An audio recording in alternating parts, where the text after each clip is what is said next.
O mesmo autor que estruturou esse ato comunicativo, ele também fez um trabalho de associação das funções da linguagem a cada elemento da comunicação, ou vice-versa, cada elemento da comunicação associado a um papel que a linguagem desempenha. Então ele construiu 6 funções da linguagem, conceituou 6 funções da linguagem que estão imediatamente ligadas aos elementos da comunicação nesse intercâmbio comunicativo que nós fazemos no nosso dia a dia, no nosso cotidiano, seja na fala, seja na escrita. Então, a primeira função da linguagem que ele constrói, ele chamou de função emotiva.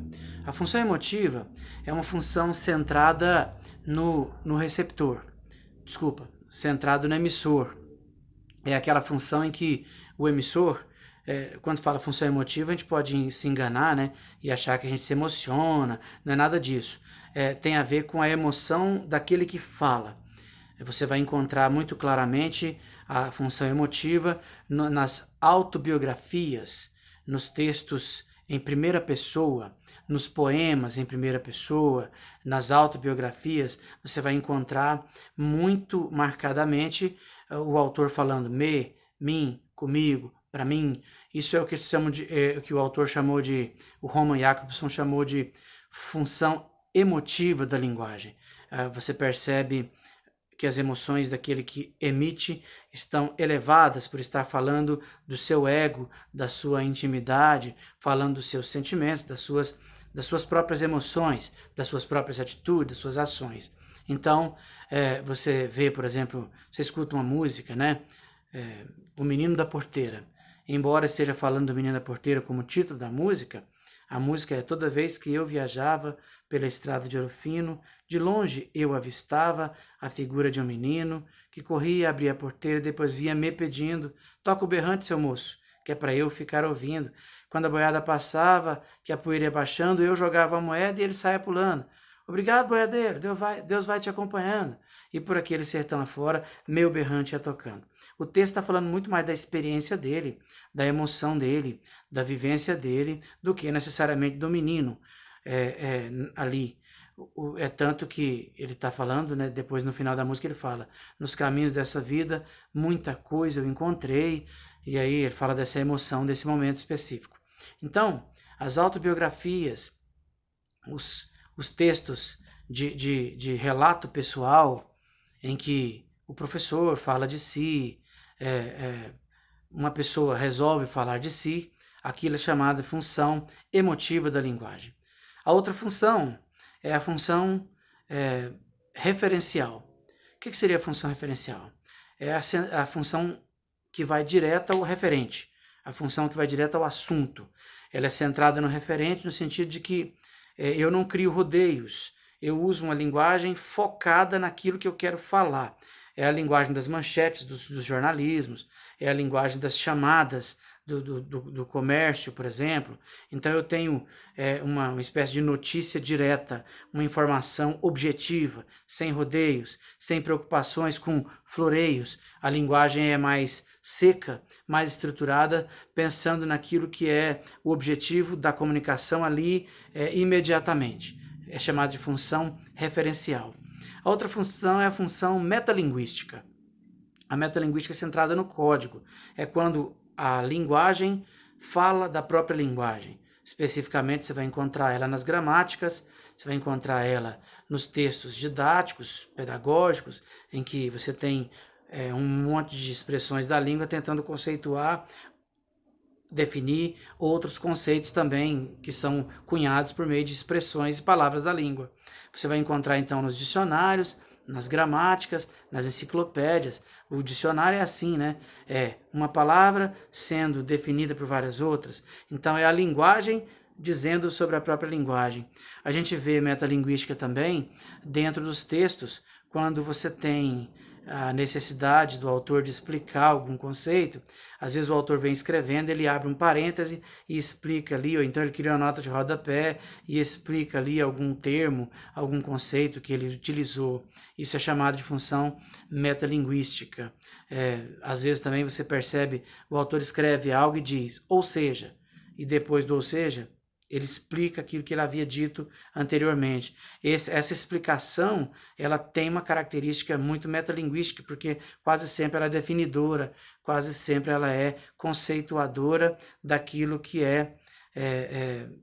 foi dito atrás. Então, você tem uma função que é explicativa, nós podemos dizer. A função metalinguística é definidora, explicativa. A função referencial, direta. A função emotiva fala centrada naquele que fala. Então é eu, me, mim, comigo, para mim. 3, então, até agora. A outra função é a função fática, que seria uma função quase que de articulação dessas demais outras funções no decorrer da nossa conversa ou dos nossos textos mais cotidianos, em que a gente fica usando, bem,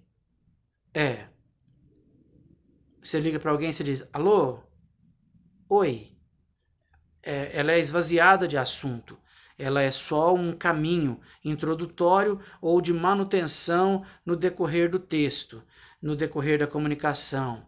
Tem gente que usa a função fática como bengala, né? Fica né, aí, bem,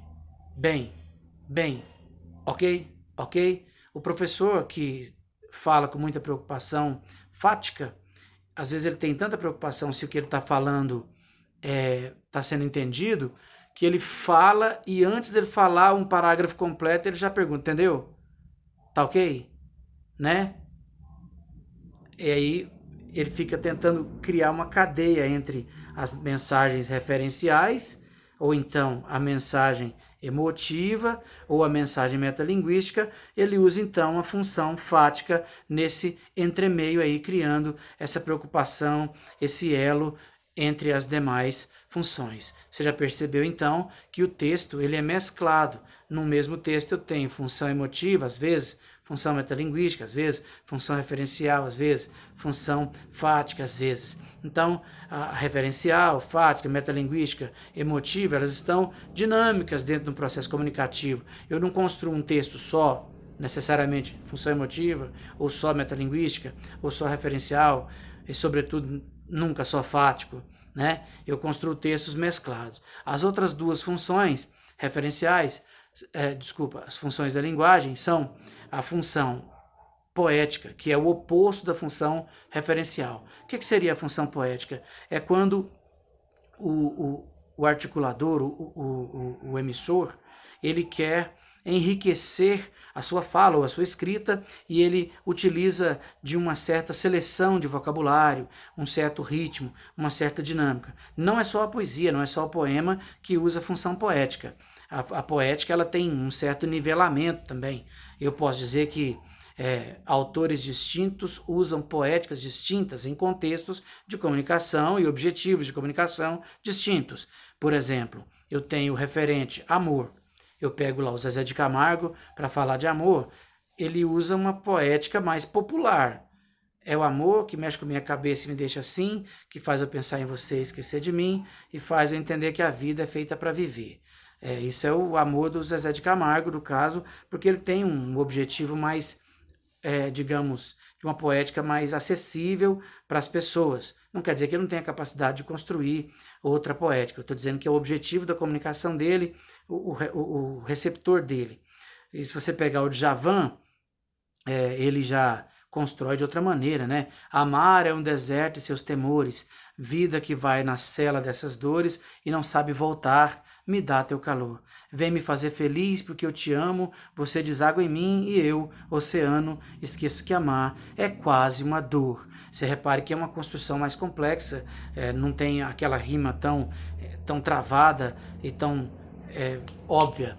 É uma construção mais elaborada em termos de escolha na hora de construir essa poética, e é uma poética mais elevada. Então, tem textos que a gente lê que você percebe que a pessoa está falando sobre algo, às vezes até técnico, científico ali, mas ele consegue dar beleza, dar sonoridade para o texto dele. Então fica gostoso para se ler, ou mesmo para ouvir, né?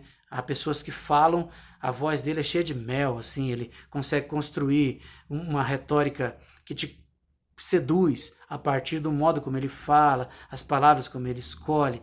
Ele vai falar sobre uma série de coisas, ele não fala uma série de coisas, ele fala uma constelação de ideias. Ele usa expressões assim, né? Dessa forma. Então a poética dele é mais elaborada, função poética. Por fim, a função conativa, não é conotativa, tá? Conotativa é outra coisa, denotativo, conotativo é sentido, o sentido conotativo é o sentido figurado, o denotativo é o sentido mais direto. Estamos falando de função da linguagem, função conativa. A função conativa é a função da persuasão, é quando o emissor quer persuadir o receptor, ou seja, quer convencê-lo, quer mudar a cabeça dele, colocar as ideias dele num lugar que ele, emissor, pretende. Então é uma função lá centrada direta lá no receptor. Ela vai em cima do receptor no sentido de tentar movimentá-lo para uma ideia que o emissor quer, para o interesse do emissor. Os grandes construtores de função conativa são os pastores, os padres, os políticos mais competentes, os vendedores, os juristas, os professores. O professor jura que vai convencer o aluno de que ele precisa aprender alguma coisa, então ele fica utilizando de vários recursos, né, de várias funções. Uma delas é a função conativa, de tentar convencer o aluno que o que o professor está ensinando é importante. Eu estou aqui, inclusive, fazendo isso agora, né? Mas eu não estou usando só a função conativa, estou usando metalinguística, porque eu estou explicando termos da língua, estou usando função referencial, porque vira e mexe eu vou mais objetivamente, de vez em quando eu faço uma criação mais elaborada, função poética. Então eu tenho um entrelace, uma transitividade, uma simultaneidade das funções da linguagem, porque também o ato comunicativo é simultâneo entre os vários elementos. Então são 6 elementos da comunicação: emissor, receptor, canal, código, mensagem, referente, e 6 funções da linguagem: emotiva, fática, metalinguística, referencial, poética e conativa. Beleza? Eu deixei para vocês, e vou colocar para vocês na plataforma, esses vídeos falando sobre esses conteúdos e para explicar para vocês sobre isso, e deixei 2 textos. Um é o livro do Roman Jakobson, em que ele explica para a gente esses conceitos, mas muito mais abrangentemente. A partir da página 79 é que vocês vão identificar isso que eu estou dizendo, mas eu vou colocar o livro todo para vocês, disponível, porque eu acho um livro legal, importante, discute muita coisa legal, muita coisa boa. E um texto mais curto, mais fácil, que é um TCC de um trabalho de especialização, que vai direto ao ponto da oralidade com a escrita, dos níveis de linguagem e dessa questão dos elementos da comunicação e das funções da linguagem. Tá bom? Eu vou postar para vocês e vou colocar esses vídeos também para vocês assistirem referentes à aula desta semana. Tá ok? Muito obrigado, um abraço.